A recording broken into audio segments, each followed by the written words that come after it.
how's it going? I hope you had a happy Christmas, and I hope you have a very happy New Year, because this will likely be the last video I do before 2013 rolls along. As you can see from the title, this is a review for the Doctor Who episode of Series 7 entitled The Snowmen. So let's just get the general housekeeping out of the way right now, and then we can go straight into the review.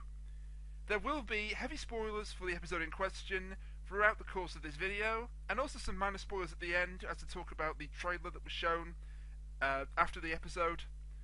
So, needless to say, if you haven't seen The Snowmen yet, then please don't watch this video until you have done, because I don't want to spoil everyone's enjoyment for it, intentionally or otherwise. Now that's out of the way, let's jump straight into the episode. The opening was really kind of interesting and very clever, actually, how they tied it in with the end of the episode, because the boy Walter was actually a very young Dr. Simeon. Now they kind of signposted this right at the start, because they show a shot of Walter in 1842, I think it was, and then transition straight into our first shot of the now adult Dr. Simeon. But the first time I watched the episode, I didn't realise this. The scene where Dr. Simeon feeds his workmen to the snow creatures, that was a very effective way of introducing our main monster, and also showed just how cruel Dr. Simeon had become. And then we get Clara's first scene with the Doctor, and I like how they're already adding layers to Clara's character right from the beginning. We find out straight away she's a barmaid at the Rose and Crown, but we already find out she's quite intelligent and different to her peers, as it's explained. It's also explained later on when it talks about her having ideas above her station. And I thought I caught a few bars of Amy's old theme from Series 6 and 7. It was definitely a piece of music from Series 6 and 7. It may not have been Amy's theme, I'd have to go back and check, but if it was Amy's theme, that's a nice touch how the old companion left and the new companion gets introduced with the old companion's theme. Kind of a nice touch. Also kind of a nice touch, and kind of funny as well, amusing, was to have Clara drop in through the roof of the carriage to have her introduced to the Doctor, or to have her first realisation that he was the Doctor. And of course they brought up the Doctor Who line again, or she brought it up when she dropped through the carriage. They're going to keep mentioning this time and again now, because they're building very slowly to the Fields of Trenzalore and the Fall of the 11th that was mentioned back in The Wedding of River Song. I'm just resigned to the fact now. I'm not a huge fan of this particular story arc, because personally I don't think it's going to go very well, and Moffat's story arcs, I'll explain this again a bit later on, tend to have a rather disappointing conclusion. They have a rather good initial idea, and then the ending, not so much. Just, that's personally my opinion, but we've had this a few times now, with The Cracks and with River Song, and I'll explain a bit later on about story arcs, because I don't want to bog down the review. There's a lot to talk about. This is an hour-long episode, after all. And then we get the new title sequence, of course. There was a nice nod to the past. In fact, this episode included quite a few nods to the past, which I'll bring up as they come along, by including Matt Smith's face in the title sequence. I forget exactly which Doctor last did this. I've got a funny feeling McCoy's Doctor, the 7th Doctor, his face appeared in the title sequence, and possibly Paul McGann in the movie, although it's been a long time since I've seen the movie, and it is terrible, by the way. I'm sure Freezing Inferno will pick me up on it later, but for now I'll say that McCoy was the last one to have his face in the title sequence. It was a nice throwback to the past. The new arrangement of the theme sounds okay, but I just got used to the old new arrangement of the theme, the previous arrangement of the theme, so it's going to take me a while to adjust to the new arrangement. Also, there's a slight plot hole right at the beginning. Dr. Simeon's plan involves whatever is growing in the pond. He says to Captain Latimer, the pond is yours, but whatever is growing in it is his. What actually gave Dr. Simeon's Institute the right to have what was growing in the pot? Mind you, he is a villain, so villains don't really care about the law. That's kind of an accepted trait about villains. They're evil, and they don't care about who they piss off in the process. And law? What law? And then we got the scene where Jenny and Vestra, they ambushed Dr. Simeon. Jenny, dressed in all that leather, kind of reminded me of Catwoman. I'm not going to lie to you here. They actually released this scene a few days prior to the Christmas special, and she reminded me of Catwoman then. But when the full scene came out, when the episode came out in full, she reminded me even more of Catwoman. I do like how Madame Vastra is being cited in the Doctor Who universe anyway, as being the original basis for the Sherlock Holmes stories. This, I think, may have been hinted at A Good Man Goes to War when she ate Jack the Ripper, but it was mentioned in more detail here. Also, of course, the Doctor later on dresses up as Sherlock Holmes. So I quite like that there was these two nods to The Great Detective. Of course, Stephen Moffat also does the Sherlock series, so it's not that surprising that he'd thrown a few allusions to Sherlock Holmes. Jenny and Vastra being married, it kind of makes sense. We kind of already knew they were an item back in A Good Man Goes to War. And then, of course, in the prequels to this episode, one of them is called Vastra Investigates, and it's specifically mentioned that they are two lesbian lovers. But they're taking it a stage further, and they're married. Now, I might be reading way too much into this, okay? But I also have a feeling this might be just a subtle reference to the recent controversy that we had in this country over gay marriage. I could be completely wrong, and it's a huge coincidence, but the timing just seems a little suspect. I know this was filmed months in advance, but the argument has been going on 4 months in advance, so the timing kind of matches up. I'm probably wrong, but there it is. I also like how Dr. Simeon wasn't really that surprised when he lifted the veil to find out that Vastra was in fact an alien. There's a little pause, but then of course he seems alright with it. Then of course he is being controlled by a great disembodied intelligence, so maybe nothing surprises him anymore.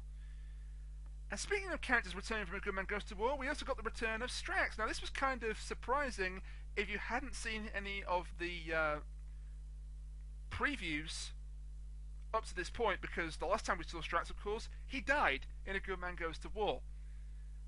I like that they did explain that he came back because a friend of the Doctor's brought him back to life, but they should have gone further, in my opinion. It wouldn't exactly have been a huge, great spoiler to just say, oh, this is exactly why Strax came back to life. I like that he's back because I like the character of A Good Man Goes to War, and I like the character even more in this story, by the way. But I know it's science fiction, I haven't got a hope in hell of this happening, but I just like it when stories explain things and don't leave room for massive gaping plot holes, and Strax's return from the dead is a plot hole. Strax is actually reduced to a comedy character of some sort here, which is kind of unfitting for a Sontaran, I guess, and I found Strax to be quite a polarising character in the fan community. Some love him, some think that he's a disgrace to the Sontaran species. And no, I'm seriously not kidding. There was a guy on an internet forum who was saying that it was a disgrace that there was a comedy Sontaran. It's a children's show. This was shown at 5:15 in the afternoon. I think we can allow some comedy elements in it. I also like how, even though he was the comic relief, he did have some great dialogue. I think my favourite line of his was, "Emergency, sir, I think I may have been run over by a cab." But there were plenty of others to choose from. But he still had quite a few heroic traits as he had in A Good Man Goes to War. I mean, a Sontaran's not going to be a complete hero because he's a Sontaran, but personally I think he was a good addition to the cast. Speaking of Strax, as soon as that memory worm showed up in the episode, I just knew it was going to feature somehow in the finale. I mean, it's a typical Stephen Moffat plot device. But unlike some of the other plot devices that have been seen in Doctor Who, and indeed in the RTD era, there were some dubious plot devices, should we say. This one was very convenient, but it made a bit more logical sense, I would say. Don't get me wrong, it was hellish convenient, and I'll explain that when I talk about the finale, because there's a lot to talk about there, oh boy. But the main star of this episode was Clara, as played by Jenna-Louise Coleman. We've seen her before as Oswin, but much like Oswin, Clara shows herself to be very intelligent, very feisty, very wise. She quickly sussed out the invisible staircase, for example.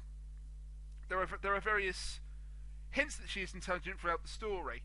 She seems to get the Doctor after only meeting him a couple of times. She's the only character to actually melt some of the snowmen, though she only did that with help from the Doctor, of course. And as I said, she shares a lot of character traits with Oswin from Asylum of the Daleks, although obvious reasons that are explained later, she kind of has to share characteristics with Oswin. Captain Latimer, her employer, he didn't really do a right lot. I mean, it's fairly obvious he had the hots for Clara, or as he knew her, Miss Montague, but they didn't really develop him that much. And that's a shame, because Tom Moore's not a bad actor. He didn't really have much to do in this episode. Then again, this had Clara, the Paternoster gang, the Doctor's sour mood about losing the ponds, Dr. Simeon, and the Snowmen to all accommodate in one 1-hour episode, so there wasn't really that much time left to develop him. But as I said, this episode really did belong to Jenna-Louise Coleman as Clara. I liked her acting when she was the barmaid, but when she became the governess to the two children, that's when she really came to her own in this episode. I also like the scene, or really like the scene, where Madame Vastra is testing Clara by having her confine herself to one-word responses. Strex is for appearance. Now he's dressed as a butler, which looked ridiculous, but still was kind of funny. I like Strax, I can't help it. I kind of like Vastra and Jenny as well. Vastra more than Jenny. Jenny doesn't really do a right lot in this episode, but she's kind of relegated to the background. But what she does do, she does quite well. She is Vastra's companion, isn't she? That's basically her role. As I say, Strax makes another appearance in this scene, and he stole the scene once again with one line. Do not attempt to escape or you will be obliterated. May I take your coats? Honestly, I could just spend a whole afternoon reading Strax's dialogue. I'd just be chuckling. How the hell, I think the actor's name is Dan Starkey, doesn't crack up delivering some of his lines? I have no idea. Vastra's role is basically the secondary companion in this episode, and she did quite a good job as that. Again, I quite like the role of Vastra, or the character of Vastra. It's quite nice to have a heroic Silurian, because not all of them were villainous, as we saw in Cold Blood, just the vast majority of them being led by one hothead, who coincidentally is being played by the same actress because they were sisters. I'm going off on a tangent again. I like how Clara threw the one-word response right back at Vastra when she was going off on a bit of a tangent herself, and she just replied with words, which of course means lies, as Vastra explained herself. Vastra's main role, I think, was to explain how the Doctor felt whenever he wasn't on the screen. And I like how the Paternoster gang, and I'm going to refer to them that because it's so much easier than saying Vastra, Jenny and Strax all the time, the Paternoster gang didn't necessarily approve of the Doctor's isolation, but they helped him with it because they were still loyal to him. And then of course the Doctor showed up as Sherlock Holmes, and this just cracked me up, especially when he couldn't deduct for toffee. Strax again makes an appearance and again steals the show by teasing him with Mr. Holmes. My impression of Strax is terrible, by the way, I fully admit that. And also when he said he brought grenades when Vastra asked him to get help. That's just typical Sontaran and typical Strax. But as I said, I can't help it. I like the character. I want to see more of the character, as long as it doesn't get to a point where we see him too much and he becomes stale, much like River did when we were constantly seeing her in Series 5 and 6. They rectified that a little bit with Series 7, and I fully suspect that we haven't seen the last of River Song. But hopefully Strax and Vastra and Jenny don't go down that route, and they're just the occasional reoccurring cast. That would be acceptable, I think. Ian McKellen appeared as the voice of the Intelligence. I was speaking to one friend on the internet a day after the episode went out, and he didn't actually realise until I told him that Ian McKellen was the villain, the Intelligence, and he was like, "Wait a minute, that's Gandalf?" He didn't really have a lot of screen time. Not that he had screen time because he was just doing a voiceover, which was kind of a waste of itself. But then again, they did this earlier with Michael Sheen as playing the voice of House in The Doctor's Wife.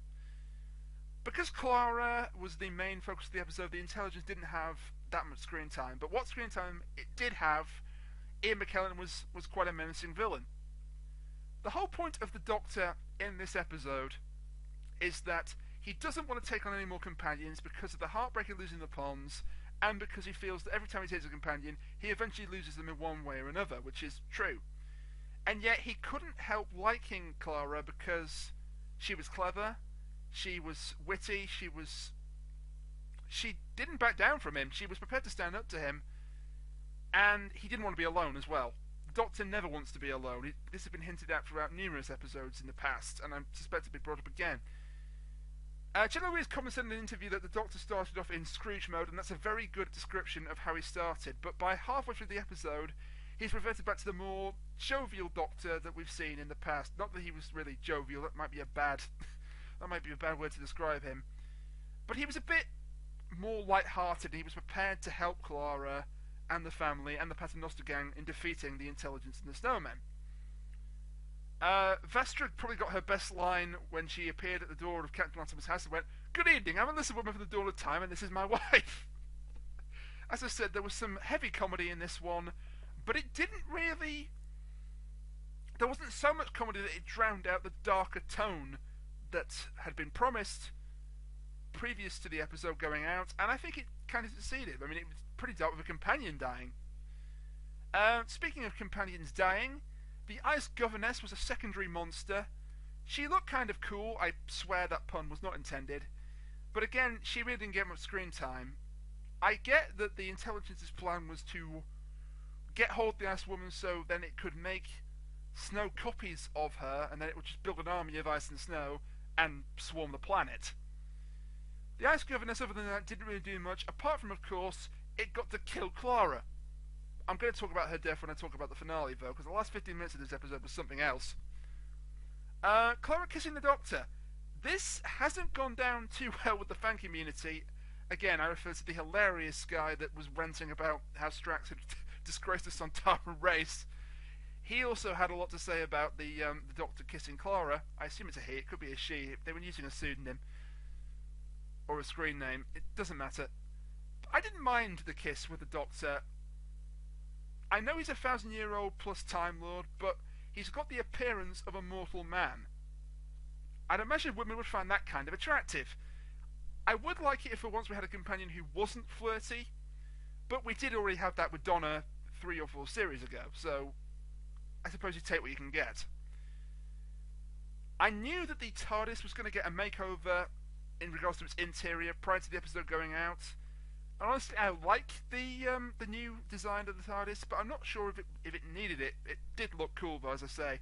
I like the subversion of the old "it's bigger on the inside" line every time the companion is introduced to the TARDIS, with her going, "It's smaller on the outside." And as soon as Clara mentioned soufflés, my mind immediately jumped back to Oswin, and I knew the two characters were going to be somehow linked. At this point, however, I didn't think they were going to be the same woman. I just thought they were ancestors of each other. Precisely that Clara was Oswin's ancestor. And, yeah. You know what I'm trying to say here. Clara holding an umbrella still in her governess outfit, that kind of reminded me of Mary Poppins, which I'm guessing was probably the idea. Now, talking about Clara's death, this really caught me by surprise the first time I watched this. It was Christmas Day, it was coming up to 6 o'clock, I was sitting in the front room on the sofa, all had been going well for the Doctor and his companions, and by companions I'm including the Paternoster gang as well, and then the Ice Governess grabs Clara, drags her off the cloud, and they both fall to their respective deaths. It's not the first time a companion has died in a Christmas episode. That honour would go to Astrid Peth from Voyage of the Damned, and that's the last time I will reference Voyage of the Damned, because that's not a very good story at all. When I watched the story again, knowing what I knew then about the whole Woman Twice Dead story arc that they're going to be going in the next episodes of the new series, it makes logical sense. But it was a shocking moment then, and it was handled pretty well. What wasn't handled so well was the way that they had to survive the fall initially. Okay, Strax explained that the technology would keep someone alive for a short period of time. And given that Strax knew how it worked, I'm guessing personally this was how he came back to life, because he knew what it was and how it worked. But again, they could have explained it better. It was a typical Moffat plot device again, and this episode had at least 3. This was the second one. I mean, Clara had to be alive in order for her to deliver the killer line at the end, where it's proved that she and Oswin are in fact the same person. But they could have handled that a little better. Again, I know, I'm just raging against the machine here, and sci-fi making sense. Yeah, that's never going to happen in a month of Sundays, or sci-fi making perfect sense. But I think they could have got around it possibly another way, or just explained what the technology did better. I still think it was a great episode. I just think what prevented it from being one of the all-time greats, perhaps, was a couple of these plot devices and them just not being explained enough. Now, the Intelligence not actually having an actual voice unless it mirrors someone else. That fits quite well with the idea of it being a parasite. I've not seen the two stories that the intelligence appeared in the old series. That's the Web of Fear and the Abominable Snowmen, unless I'm very much mistaken, which I could be, because I'm not very good on knowing my old Doctor Who stories. Now, at first watch, I thought the intelligence was Simian, but on the second watch, I realised there had to be two different entities. I mean, they clearly were. One possesses the other right at the end. And I did like the fake out after Simian had been bitten by the memory worm, of the intelligence's voice slowly sort of fading out like it was dying away, and then suddenly the globe fires off some more electricity, and it starts moving quicker than ever, and Ian McKellen's voice, "Did you really think it would be so easy?" And that was when you knew the shit was about to hit the fan. Apologies for my Anglo-Saxon there. I try and keep these reviews PG wherever possible, but the occasional word does slip out, so, again, sorry. It's a little unrealistic to have the parasite function fully and perfectly well when Dr. Simian was wiped clean, because a parasite requires a host for it to fully function, but then of course the parasite actually possessed Simian. The parasite, the intelligence, possessed Simian, which actually explained it quite well.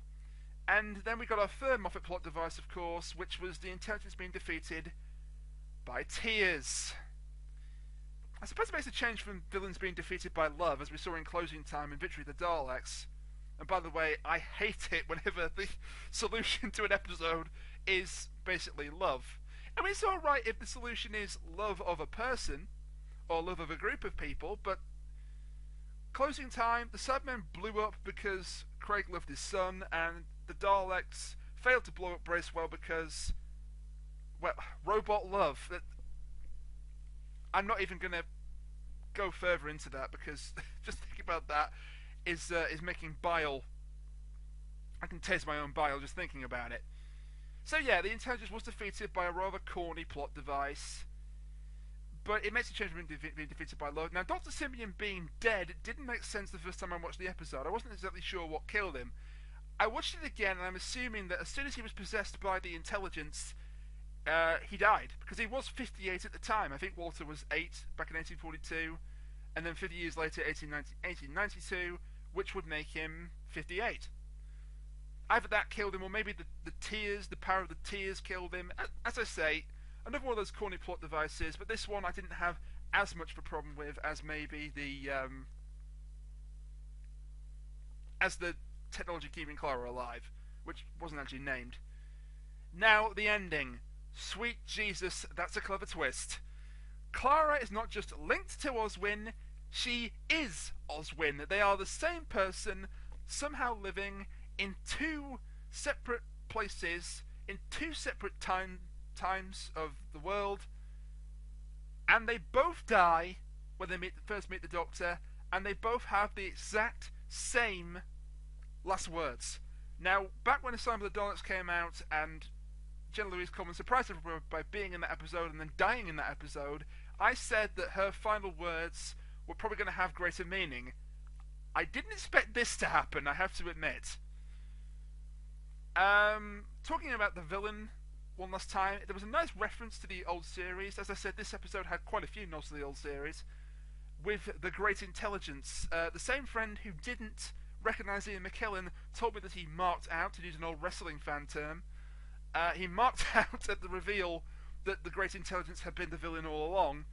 It was kind of hinted at throughout the whole time, with GI being on the building, and on the carriage, and on the business cards, but I still didn't catch it. And even the fact that it had been rumoured by spoiler sites, which I was trying to avoid, and generally try and avoid before the episode goes out, and then just check them afterwards, that the Great Intelligence was returning in the episode, I either chose not to believe them, or I just didn't believe they'd bring back such an old villain for a Christmas special.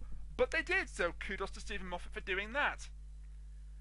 The fact that the intelligence technically survived at the end, because it did, the snowmen were all melted away by the tears of the Latimer family, but the intelligence itself probably escaped, might hint that we may see it again in the future, although if it does ever return, I'm guessing it won't be in this series, and it certainly won't be voiced by Ian McKellen. I think he, correct me if I'm wrong, but he may have actually done his lines while filming the Hobbit films in New Zealand. That That's not me stating that as a fact, that's just me assuming it. I could be totally wrong. There was another little nice nod to the past, another little Easter egg, if you will. The date of birth on Clara's headstone, 23rd November. That's the date the first episode of Doctor Who ever aired, back in 1963. So a nice nod, and it might even have it might even mean that Clara / Oswin / Clara Oswin Oswald. God, it's going to get confusing trying to differentiate these characters. Might have, I don't know, a link to the 50th anniversary. Just speculating here, but it could be, or it could just be that it was a nice little Easter egg they threw in. Either one could be true, to be honest. Present day Clara, as well as I'll call her, just to avoid confusion. She shows up right at the end of the episode. I'm assuming this Clara will become his new companion full time. Well, technically, they're all the new companion because they're all the same woman, or at least that's what we're led to believe. But you kind of get where I'm coming from here. So my overall thoughts on the Snowmen, really good episode, and I'll actually go further and say this is probably my favourite Christmas episode of the entire new series. Although Christmas Invasion, way back in 2005, 2006 I think it was, it may not quite beat that. I think the Christmas Invasion may still trump the Snowmen slightly. Then again, it's been a long time since I've seen the Christmas Invasion, so who knows, maybe the Snowmen in time will actually replace that as my favourite Christmas story. It was a huge improvement on last year's effort, the Doctor, the Widow and the Wardrobe, which was liked by some people, but personally not by me. And I also liked that for once Stephen Moffat actually had a completely original story for Christmas. A Christmas Carol was a rip-off of the story of the same name. The Doctor, the Widow and the Wardrobe was based off the story it took the name from. This, alright, so it was a reference to the Snowman, which was a 30-minute cartoon back in the 80s, which I always watch at Christmas time, by the way, but it was a completely original story, so hats off to Moffat. You can write original Christmas stories, and they really are good. As I've said before, but I'll say it again, Jenna-Louise Coleman had another really strong performance, just as strong, in fact, possibly even more so than her appearance in Asylum of the Daleks, because she wasn't just confined to what you thought was her ship, and then of course she was a Dalek, so she was confined to the confines. Confined to the confines? Good God. She was confined in her own mind, basically. The Clara Oswin only existed in her own mind from that moment on. Otherwise she was a Dalek. And Jenna-Louise Coleman really proved she can act. The way she switched between the two sides of the Clara character, between the barmaid with a Cockney accent and the governess with the more posh accent. So that was quite good acting by her. I think we're in safe hands in terms of the companion for the next series. It's only been 2 episodes and she's already won me over. The Paternoster gang were nice additions too. Personally, as I said, some people probably disagree, and hell, if you disagree about anything I'm saying, the comments are right there. Please let me know. You know, because a review's only good if it has, well, no, a review's only useful if it has some actual feedback, if it actually gets people talking and gets people thinking. Otherwise, it's just one man telling you how he thought about the episode. Anyway, the Paternoster gang, nice additions. I think they got just the right amount of screen time. Too much, and they would have flooded the episode. Too little, and they would have been insignificant. As it was, I think all 3 of them have their own distinct roles to play, and all 3 of them perform those roles very well, and all 3 of them got just the right amount of screen time, apart from maybe Jenny, who was kind of reduced to a background character, but even she had a role to play. Vastra's role, as I say, was to explain some of the story to the audience, as well as show how the Doctor was feeling whenever he wasn't on the screen. Jenny's role is as Vastra's companion, and although this was more evident in the prequels, The Great Detective and Vastra Investigates, she does seem quite intelligent and witty in her own right. She's not just dependent on Vastra. Although I do suspect, without Vastra, she wouldn't be appearing in this series. Or indeed, in this show. Period. You know how I feel about Strax. He was most of the comic relief, but he still has a better heart than most Sontarans. And I do like his obsession with grenades and warfare, even though he's now a butler in Victorian England. I thought Dr. Simi was a very menacing villain. He was played perfectly by Richard E. Grant. My only complaint there would be, for a character played by such a great actor as Richard E. Grant, he didn't get nearly enough screen time. The bit right at the end where he rises up as a possessed ice zombie, for want of a better term, he looked really kind of freaky, and of course he batted Vastra away like she was nothing, like she weighed absolutely nothing, just to show how powerful he had become while possessed by the Great Intelligence. Obviously, of course, it didn't last very long because the Intelligence got attacked by the rain and Simeon died. Ian McKellen, also very good as the voice of the Great Intelligence. Again, though, possibly didn't get as much screen time as he deserved as an actor of that caliber. The episode also looked absolutely gorgeous from beginning to end. The cinematography guy, whoever it is, take a bow because he nailed it. He really nailed it. It looked like Victorian England. It felt like Victorian England. It didn't feel like actors on a set. It actually pulled you in and absorbed you. And as I say, it was a really good episode. And if the rest of Series 7 is as good as this, I'm telling you right now, we as Doctor Who fans are in for an absolute treat. I will just mention it because, how could I not? The Coming Soon trailer at the end of the episode, after the credits had rolled, this hints of potentially great things to come. We've got some big time guest stars coming up. We've got Celia Imrie, we've got Doug Ray Scott, and of course, Diana Rigg. Mrs. Peel from the Avengers is going to be in Doctor Who, and I cannot wait. Also, her daughter Rachel Sterling, I believe, is in the same episode as her own mother. I think she got a very brief appearance in the trailer. The clips were kind of very quick to cut to one another, so it was kind of hard on first watch to see just exactly what was going on in all the clips. But there was a website called Doctor Who TV which very helpfully did a picture-by-picture analysis of the trailer.